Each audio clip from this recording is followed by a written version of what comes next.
கர்த்தருடைய பரிசுத்த நாமத்திற்கு ஸ்தோத்திரம். இன்னைக்கு நம்ம ஏசாயா 13வது அதிகாரம் 4வது வசனத்தை தியானிக்க இருக்கிறோம். ஏசாயா 13:4 ஜெபத்தோடு இந்த செய்திக்குள்ளே கடந்து செல்லும்.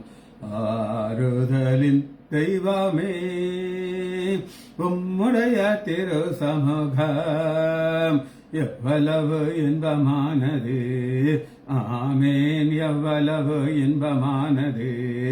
ஆறுதலின் தெய்வமே உம்முடைய சந்நிதியில் தங்கியிருப்போர் உண்மையிலே பாக்கியவான்கள். உம்முடைய சந்நிதியில் தங்கியிருப்போர் உண்மையிலே பாக்கியவான்கள். தூய மனதுடனே துதிப்பார்கள், துதித்துக் கொண்டிருப்பார்கள். ஆமேன், துதித்துக் கொண்டிருப்பார்கள். ஆறுதலின் தெய்வமே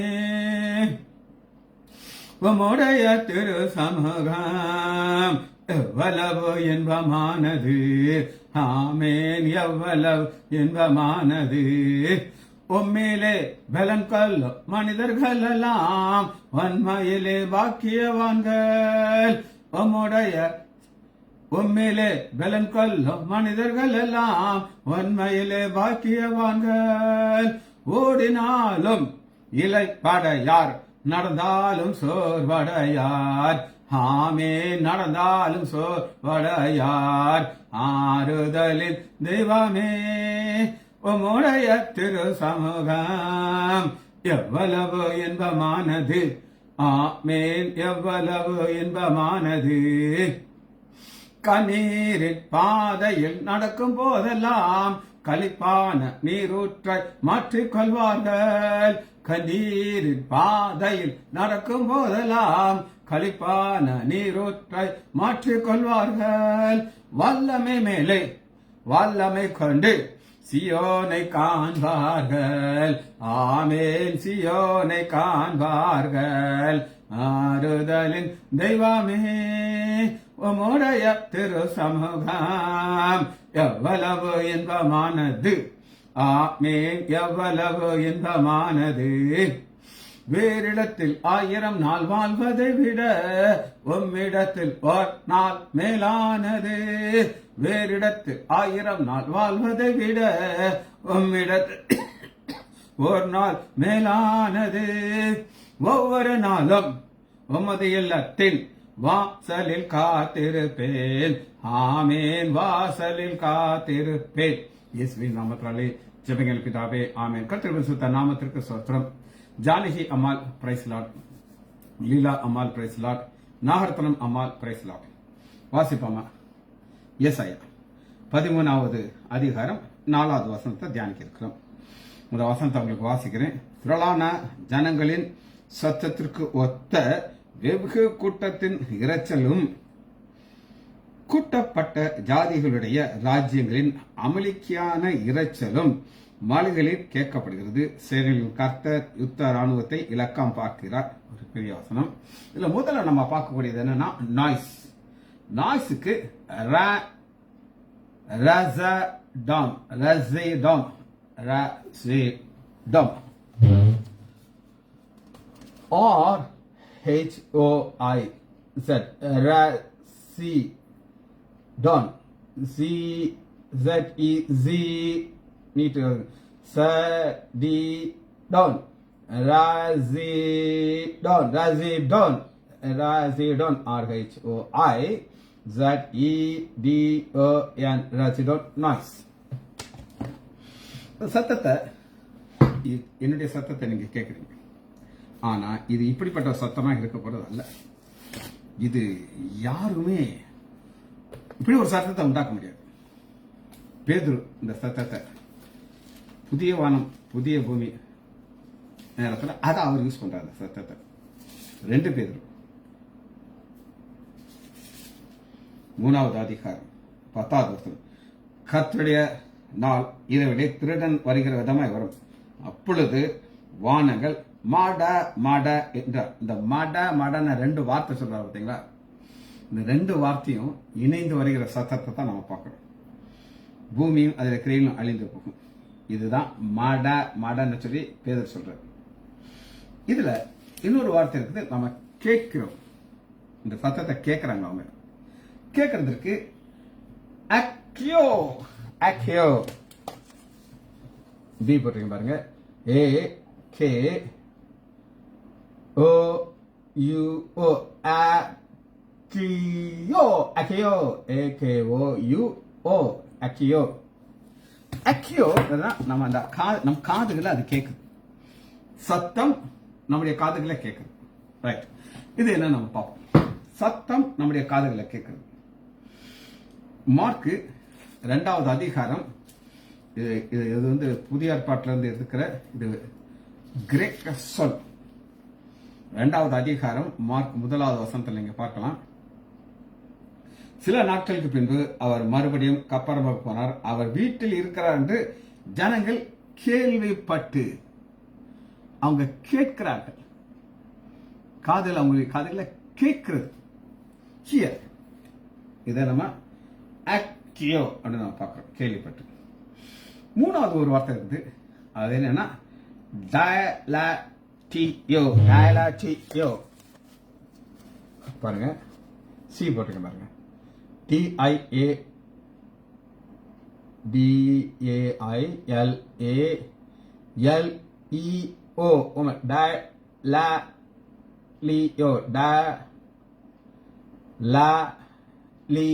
டயலாலியோ டயலாலியோ. அதாவது இது என்ன அப்படின்னு கேட்டீங்கன்னா, இடி முழக்கம் போல ஒரு சத்தம் போல கம்பேரிசன் வெளிப்படுத்துது. 6வது அதிகாரம் 1 வசனத்துல ஆவியானவர் இந்த வார்த்தையை கிரேக்க மொழியில் எழுதியிருக்கார்.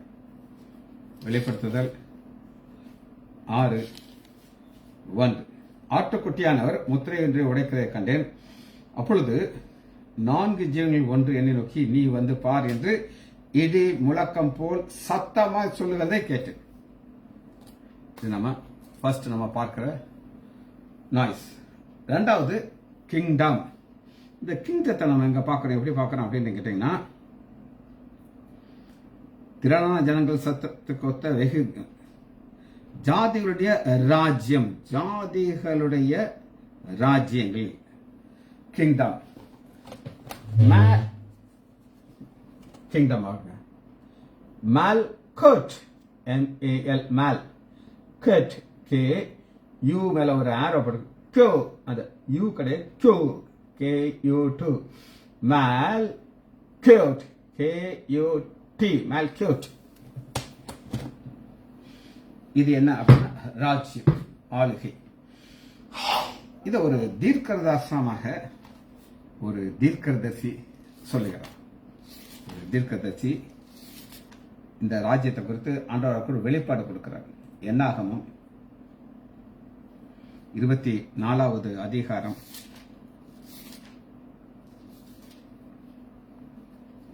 'பிலியாம் ஒரு ராஜ்யத்தை அவருடைய கண்களுக்கு காட்டுகிறார். அது என்ன அப்படின்னு கேட்டீங்கன்னா, 24வது அதிகாரம் 7வது வசனம். அவர்களுடைய நீர்சாலிலிருந்து தண்ணீர் பாயும், அவள் வித்து திரளான ஜனங்கள் மேல் பரவும் என்பதும், அவர்களுடைய ராஜ்யம் மேன்மை, அவருடைய ராஜ்யம் மேன்மை அடையுதுங்க. அந்த ராஜ்யம் எப்படி பார்க்கறோம்னா, இது வந்து எபிரேய வார்த்தை மால்கோட், மேன்மை அடையும். சரி, ராஜ்யத்திற்கு என்ன இருக்கும் அப்படின்னு கேட்டீங்கன்னா, ஒரு எல்கை இருக்குங்க. ராஜ்யத்துக்கு என்ன இருக்கும்? எல்கை இருக்கும். நம்முடைய இந்திய தேசத்துக்கு ஒரு எல்கை இருக்கும். அதுபோல இந்த ராஜ்யத்தினுடைய எல்கையை நம்ம பார்க்கிறதற்கு ஒரு வசனத்தின் மூலமாக இது நம்ம புரிந்து கொள்ளலாம்.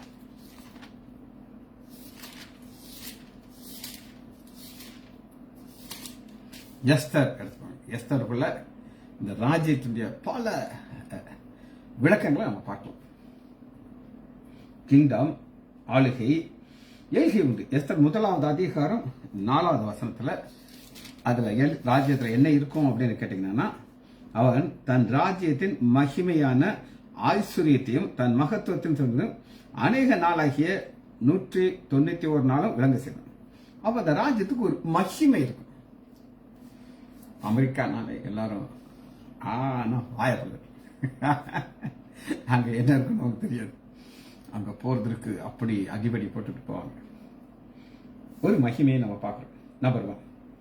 அதே எஸ்தர் 4வது அதிகாரம் 14வது வசனத்துல 4:14 ராஜ்யத்தின் மேன்மை, இந்த ராஜ்யத்தின் மேன்மை ஒருத்தருக்கு கிடைக்குங்க. ஒருத்தருக்கு எஸ்தருக்கு இந்த ராஜ்யத்தின் மேன்மை கிடைச்சிருச்சு. அடுத்து அந்த தேசத்திற்கு என்ன இருக்குன்னா 2வது அதிகாரம் 16வது வசனத்துல ஒரு காலம் பீரியட், எத்தனையோ ராஜ்யங்கள் வந்துட்டு போயிடுச்சு, அது ஒரு காலம் இருந்துச்சு. அந்த காலத்தை நம்ம பார்க்கிறோம். அப்படியே எஸ்தர் ராஜாவாகிய அகஸ்வேரு அரசாளுகிற 7ஆம் வருஷம் தோப்பேத் மாதமாகிய 10ஆம் மாதத்திலே ராஜாட்டம். இந்த ஒரு பர்டிகுலர் டைம் ஒரு கதை வரும். அந்த ராஜ்யத்தில் ஒரு வந்துச்சு. அவ ஒரு ராஜ்யம்னா லென்த் பிரெத் இருக்கணும், எல்கே இருக்கும். அங்க ஒரு ராஜ்யத்துக்கு ஒரு மேன்மை இருக்கும், பீரியட் இருக்கும். இவ்வளவும் மேல்கோல்ல இருக்கும்.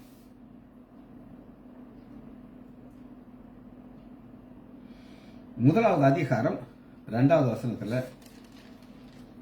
எஸ்தர் 1வது அதிகாரம் ராஜாவாகிய அகஸ்வேரு சூசான் அரண்மனையிலே தன் ராஜ்யத்தின் சிங்காசனத்தில், ராஜ்யம்னா ஒரு சிங்காசனம் இருக்கும், அது எல்லாத்துலயும் இருக்கும். இன்னைக்கு ஒரு முதல்வர் ஜோசப், அவர் ஒரு சிங்காசனத்தில் உட்கார்ந்துருக்கார். அது அவர் உட்கார்ந்த டேட்டு தெரியும், அந்த எவ்வளவு நாள் வயசுக்கான தெரியும், ஒரு பீரியட் இருக்கு. சரி, அடுத்த அதுல என்ன இருக்கும்னு கேட்டீங்கன்னா 1 அதிகாரம் 9வது வசனத்துல ராஜஸ்ரீயாகிய வஸ்தியும் ராஜாவின் அகசுரின் அரண்மனையிலே ஒரு விருந்து. அரண்மனைனா ஒரு விருந்து. இப்பயும் பாத்தீங்கன்னா மக்கள் பார்ட்டி விருந்துன போறாங்க. சரி, இதுல அடுத்து கடைசியா ஒன்ன பார்த்து இதை முடிக்க இருக்கணும். 6வது அதிகாரம் 8வது வசனத்துல பாருங்க, 6:8 வஸ்திரம், ராஜாக்கு அரண்மனையில் இருக்க ஒரு வஸ்திரம், ராஜா வஸ்திரம். சரி, இதுல 2வது நம்ம பார்க்க போற இன்னொரு வார்த்தைக்கு பாசிலியா. பாசிலியா ஸ்பெல்லிங் எழுதிப்பாங்க, BASILEIA, பாசிலியா. 3ஆவதையும் சேர்த்து பார்த்துக்கோம், மேலகா. ரெண்டும் என்னன்னா நம்ம பார்க்க முடியும். இந்த பாசிலியா அப்படின்னா ராயல் பவர். எல்லாருக்கும் ஒரு பவர் இருக்கும். நான் என் ஓபியில் உட்காந்து எனக்கு சில பவர் இருக்கும். அந்த பேஷண்ட்டுக்கு சர்ஜரி பண்ணுறதுக்கு பவர் இருக்கு, டிஸ்சார்ஜ் பண்ணுறதுக்கு பவர் இருக்கு, அப்படின்ற பவர் இருக்கு. ஆனால் ஜிஹெச்ல எனக்கு இந்த பவர் கிடையாது. அப்போ ராயல் பவர். 2வது இந்த மேல்கியா அப்படின்னு கேட்டீங்கன்னா இது ஒரு வல்லமையின் ஆளுகை நம்ம பார்க்கணும். அதாவது தன் நிகரற்ற வல்லமை, அதாவது யாருமே எதுக்க கிடையாது. அப்படி மோனோ சிங்கிள் மேன் இருக்கதான் இந்த மேலகா நம்ம பார்க்கணும். இது நம்ம புரிந்து கொள்றதுக்கு ஆதியாகமம் 10வது அதிகாரம் 10வது வசனத்துல ஸ்னாயர் தேசத்தில் உள்ள பாபேல் எரோக் அக்காத் இடங்களே அவன் யார் அப்படின்னு கேட்டீங்க, நிம்ரோத். அவன் ஆண்ட ராஜ்யத்திற்கு, அவன் ஆண்ட ராஜ்யம், இவனுக்கு என்ன கிடையாது, எதிர்த்து இன்னைக்கு யாரும் கிடையாது. சிங்கிள் மேன், சீட்டுக்கு ஆபத்தே கிடையாது. சரி, கடைசியா ஒரு வார்த்தையை முட்டி பார்த்து இதை நம்ம முடிக்க இருக்கிறோம். முதல் நான் வசனத்தை வாசி காட்டுறேன். இன்னைக்கு நம்ம பார்க்குற வசனம் ஏசாயா 13வது அதிகாரம் 4வது வசனத்துல கேதர், ஆண்டவர் எல்லாம் தெரிஞ்சுறாரா, சேர்க்க பண்ணுகிறார். கேதர்ங்கிறதுக்கு என்ன கேட்டீங்கன்னா கோபாஸ், QABOS, கோபாஸ். இது ஒரு கிரேக்க சொல், அதனால புதிய இருக்கணும். QABOS, இது புதிய ஏற்பாடு. நான் உங்களுக்கு சொன்னேன். சரி, இது வந்து பழைய ஏற்பாடு, கிரேக்க வார்த்தை இல்லை, இது எபிரேய வார்த்தை. ஆதியாகமம் 41வது அதிகாரம் 35வது வசனத்துல யோசேப்பு தானியங்களை சேர்க்கிறார். கோபாஸ் எபிரேய வார்த்தை. கலெக்ட், அசம்பிள், தானியங்களை சேர்த்தார். 41வது அதிகாரம் 48வது வசனத்திலே இதை கோபாஸ் இருக்கு. அவ்வேழு வருஷங்களிலே எகிப்து தேசத்திலே விளைந்த தானியங்களை எல்லாம் அவன் சேர்த்து கோபாஸ். எசாயா 62வது அதிகாரம் 9வது வசனத்துல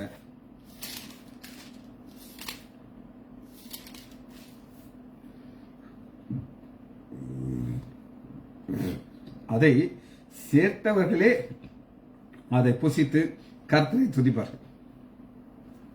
ஒரு ஆசீர்வாதம் சேர்த்து அவங்களே அதை புசிக்கிறார்கள். நான் பார்க்கிறோம். ஒரு வசனத்தை வாசிட்டு நம்ம அந்த செய்தியை நிறைவேற்கும். சங்கீதம் 41வது அதிகாரம் 41:6 ஒருவன் என்னை பார்க்க வந்தால் வஞ்சனையாக பேசணும். இது லிட்ரலா கிடையாது. இப்ப நம்ம பார்த்தா லிட்ரல். இது ஒரு ஓமையாக பார்க்கிறோம். ஓமையாக ஃபிகரேட்டிவ் அப்படின்னு சொல்லி பைபிள் காலேஜ் ஃபிகரேட்டிவ். ஒருவன் என்னை பார்க்க வந்தால் வஞ்சனாக பேசுகிறான். அவன் தன் இருதயத்தில் அக்கிரமத்தை சேர்த்து கொண்டு தெருவிலே போய் அதை சுற்றுகிறான். இது ஃபிகரேட்டிவ். லாங்குவேஜ் பார்த்தாச்சு. நம்ம வசனத்துக்குள்ள போகிறோம்.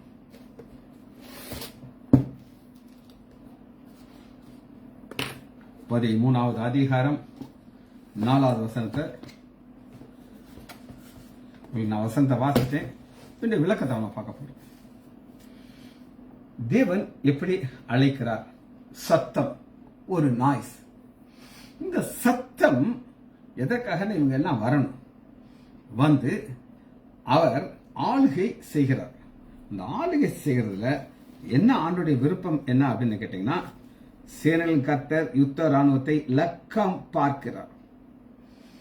லக்கம் பார்க்கிறார். இதான் மோட்டிவ். சரி, வசனத்தை பார்ப்போம். அந்த சத்தத்துல ஒரு சத்தத்தை நம்ம பார்க்க போறோம்.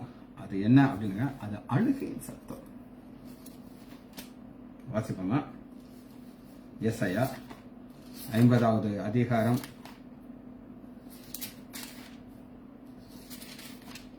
4வது வசனம். 50:4 அந்நாட்களிலே அக்காலத்தில் இஸ்ரவேல் புத்திரர் வருவார்கள். அவர்கள் யூதா புத்திரரும் ஏகமாக அழுது நடந்து வந்து தங்கள் தேவனை கர்த்தர் சொல்லுவாங்க. இந்த அழுகை வருத்தத்தினால் அவர் அழுகை.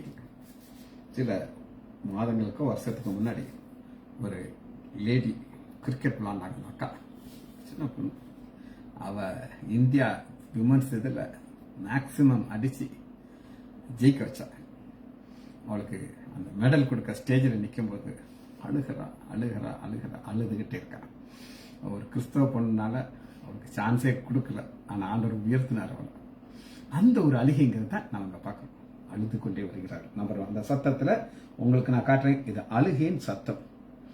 22வது வசனத்தில் யுத்தத்தின் சத்தத்தை பார்க்கலாம். சர்வ பூமியின்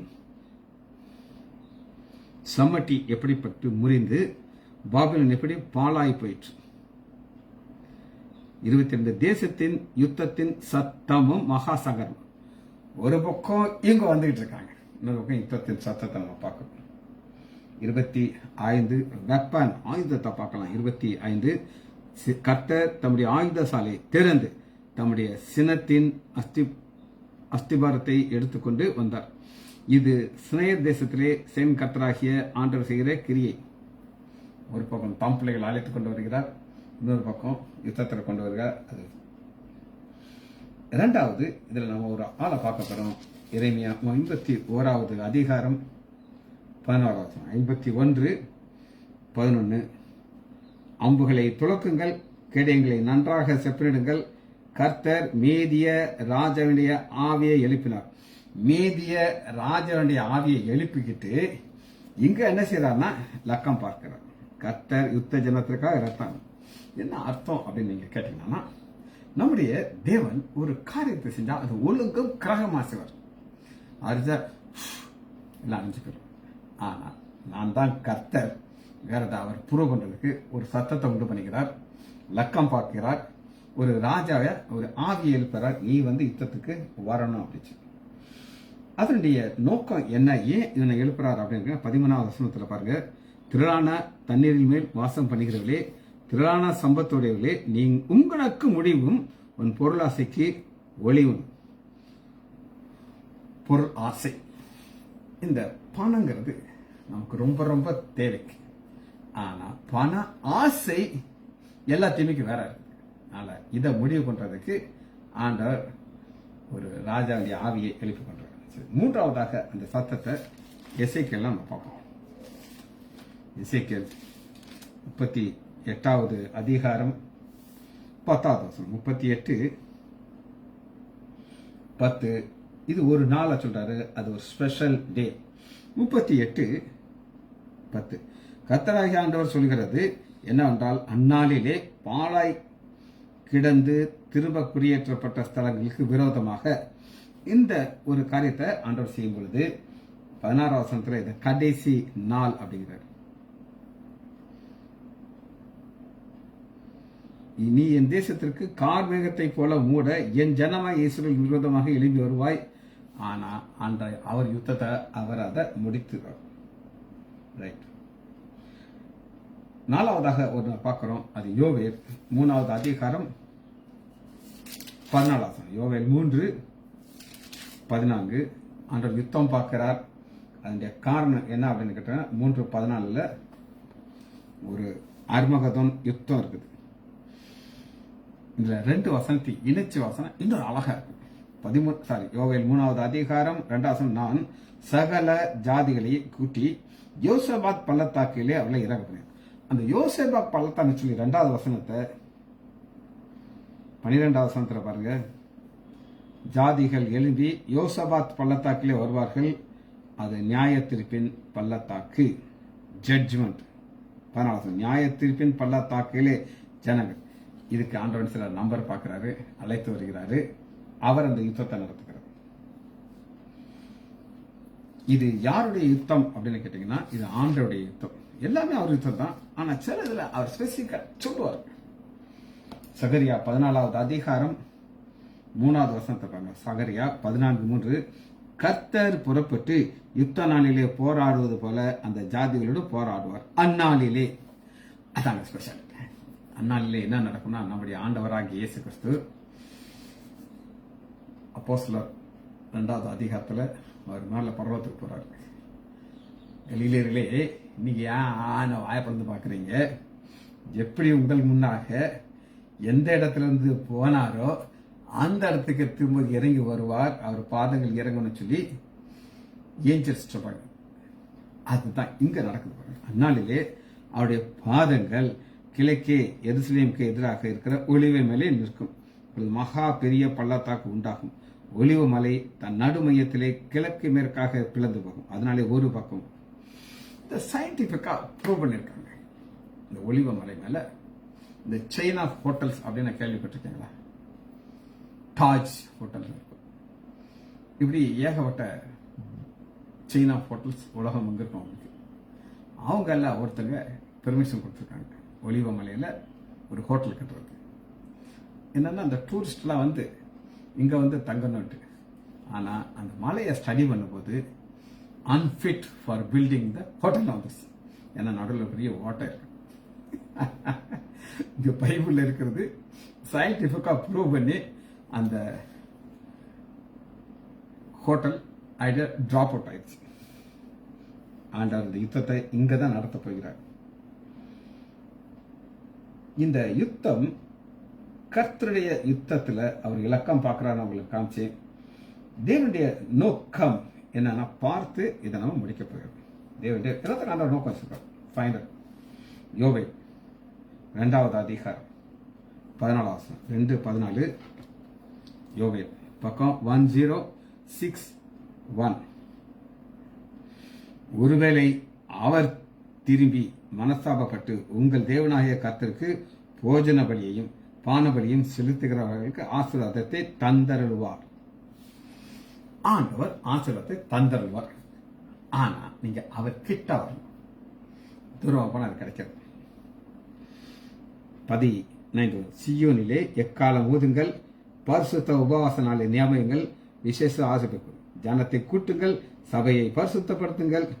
இதெல்லாமே நீங்க செய்ய செய்ய செய்ய செய்ய யாரெல்லாம் உங்களுக்கு விரோதமா இருக்கிறாங்களோ அவங்க மேல அந்த யுத்தத்தை அனுப்பிடுறது. லக்கம் பாப்பேன், நீ என் பிள்ளை மேலேயே நீ கை வைக்கிற, உனக்கு நான் என்ன ஒரு காரியத்தை கொடுக்கிட்டு அங்க பிரச்சனையை உண்டு பண்ணி நம்முடைய நாமத்தை ஆண்டவர் அவர் நம் மூலமாக அவர் நாம மகிமைப்படும். பரிசுத்த நாமம் ஜெபிச்சு முடிப்போமா? மகா இரக்கமும் கருவேமுள்ள பிதாவே, உம்மை துதிக்கிறேன் ஐயா. நன்றி நம்முடைய அன்பு பெருது, இரக்கங்கள் பெருது, ஆசீர்வாதங்கள் பெருது. பிள்ளைகள் ஒவ்வொருவரையும் என் ஆண்டவராகிய இயேசு கிறிஸ்துவின் நாமத்தினாலே ஆசீர்வதிக்கிறேன். இயேசுவின் நாமத்தினால் ஜெபங்கள் பிதாவே. ஆமேன்.